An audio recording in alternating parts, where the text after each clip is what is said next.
dives his bloated and blistered trotters into a pan of water. Remarkably small feet for such a wide frame. He mops a line of sweat from his brow, his face so flush with pink it resembles a glazed holiday ham. "Oh, goodness, Gran made no mention of your foot ailment," I tell him. "I've no ailment, and you will report no such thing to your grandmother. I simply wasn't prepared for a march around the whole of Liverpool." He loosens his tie, settling in with a drink. "Perhaps you can understand my melancholy," I say, placing my suitcase where he'll be certain to trip over it. "Today is the last I'll see of England before we sail for America." "And whose fault is that?" he bellows, wagging a finger toward the ceiling of our cabin. "Hitler's fault," I nod dutifully.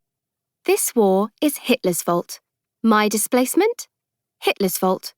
This gas mask I carry at all times," I raise my voice for full effect, "Hitler's fault." That's the reply he wants. Please note that I do not include the words "I think" because I do not think, I know. Another benefit of the sage age of 14.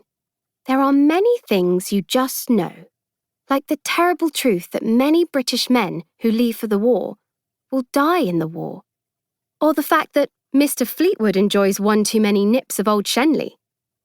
When I share things like that, people often say, "My, aren't you precocious, Elizabeth?" But let's be honest, shall we?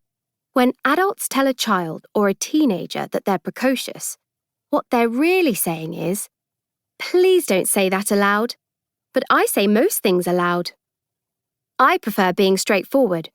My older brother Jacob used to be straightforward. Before Willa disappeared, that is. Willa is our mother, killed in a bomb blast, they told us. A falsity I refuse to accept. I no longer refer to her as mother because she's not currently here to mother me, so it's easier, and hurts less, to call her by her first name. Precocious? Probably. Willa is American, from a posh place called Cleveland. Some say that explains why I'm so straightforward, because I'm half American. They say the word American as if it's scandalous. I love that. Willa loved it too. Of course, someday I'll make it to America and meet genuinely scandalous girls. I imagine Cleveland to be a pond well stocked, but I've never been to America. As I grew up, Gran always came to London because Willa was constantly working. And now Gran thinks I'm rushing to join her in Cleveland. So does her estate steward, the yeasty-footed Mr. Fleetwood. But I'm not. Of course I'm not. Willa is the only parent Jacob and I have left. I made a pledge to uncover the truth about her disappearance. I told my brother as much in my correspondence, but Jacob hasn't responded to any of the letters that I've sent to the curious address he provided. I've heard nothing from him for over 3 months.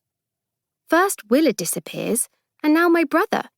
I refuse to leave England until I determine their whereabouts. "Mr. Fleetwood, would you like to join me for a stroll on deck before we depart?" No, he replies. "I've just poured a drink." "Yes, probably best to rest your legs. It's a small ship, but so lovely of Gran to book such a large suite, don't you think?" I continue to chatter, as I've learned it tires him. "Will you be able to endure the discomfort? I hesitate to leave you." I place a hand to my chest, even for a moment. "I'm fine," he insists. His foot bath is now pinked by the weep of his blisters. Perfect. All right, I'd like to wave my hanky as we set sail. A transatlantic voyage to escape German invasion. It's all so exciting, I gush. I'll return and unpack my suitcase as soon as we depart. Very good, Elizabeth. I exit the cabin, turn the corner in the hallway, pull a deep breath, and then I run. As fast as I possibly can, dodging a luggage steward, bolting over suitcases, and picking up speed mid-air. I dash down one staircase, then another, taking the final 5...